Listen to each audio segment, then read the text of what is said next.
4 years ago, Michael Harrison became Baltimore's police commissioner. While a new internal report shows the department made progress reducing violent crime, officers are now seeing more young people fall victim to guns. And so to wake up, find shootings overnight where a young person was shot and or injured, or going to bed at night to see the last thing that I see is an incident like that. Many of these things I actually may go through myself. And so it's very frustrating, it's disheartening, and we want to turn that around. Commissioner Harrison joins us this morning for an in-depth discussion, what he wants to see the department improve upon in the years ahead. But I think everybody has to come on the same page and decide now's the time. If we don't, we're going to lose a generation again. Plus, the city church leaders using their pulpit and their voice to call for peace. That's all coming up this morning on 11 TV Hill. And hello everyone, I'm Jason Newton. Welcome to 11 TV Hill. 6 years ago, the Baltimore Police Department entered a consent decree with the Department of Justice. In the years since, the department has implemented many of the reforms spelled out in that federal order. Well, this morning, Commissioner Michael Harrison provides his thoughts on the state of his police force and the challenges they want to solve.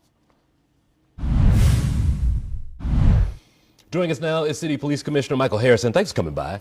My pleasure. Thank you for inviting me. Yeah, let's talk about, there are positives out there and other things we'll discuss in a bit, but it seems as though the strategy that you put out, if the numbers are right, there are things that are going well for the agency. Well, we're very proud. You know, we realize we always have a long way to go, but things are going well. And when you look over the 4-year period I've been here, starting in 2019, you can see the decrease in both violent crime and in property crime over the 4-year period. From year to year, last year, this time to this year, this time, you can certainly see the violent crime decrease in both homicides and shootings. But over the 4 years, it's been a 16% decrease in our violent crime.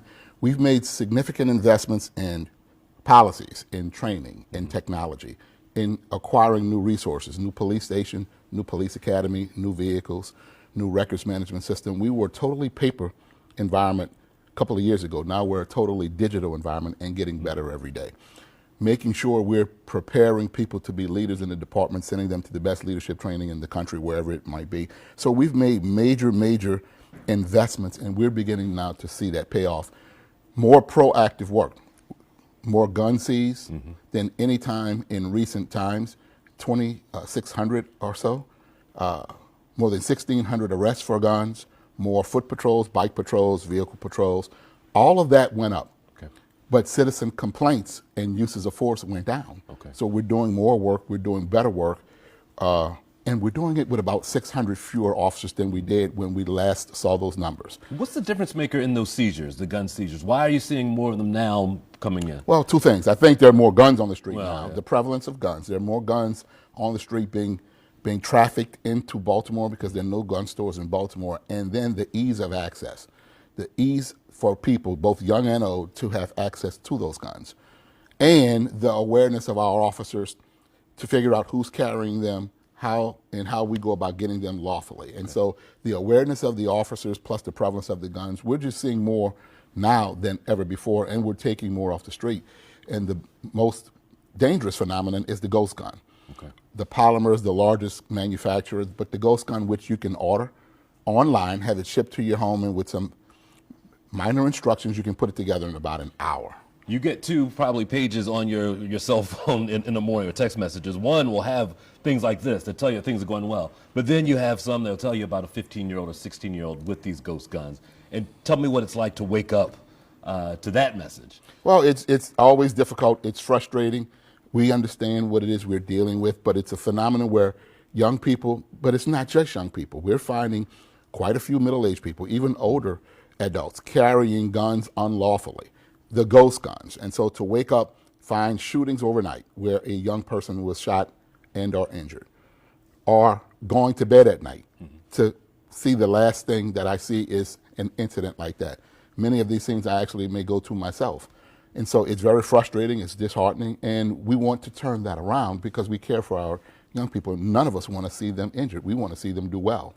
And so we have to work really hard to, number one, stop the flow of illegal guns into the city with the ease of access for them to get their hands on them, hold people accountable who are putting them in their hands. But we can't forget about those who are carrying them and pulling the trigger. You can't pull the trigger if you don't have the gun. So carrying the gun is very important. We have to change their minds about why they think they need to have that gun. And many of the people who get shot we find are actually in possession of a gun at that moment.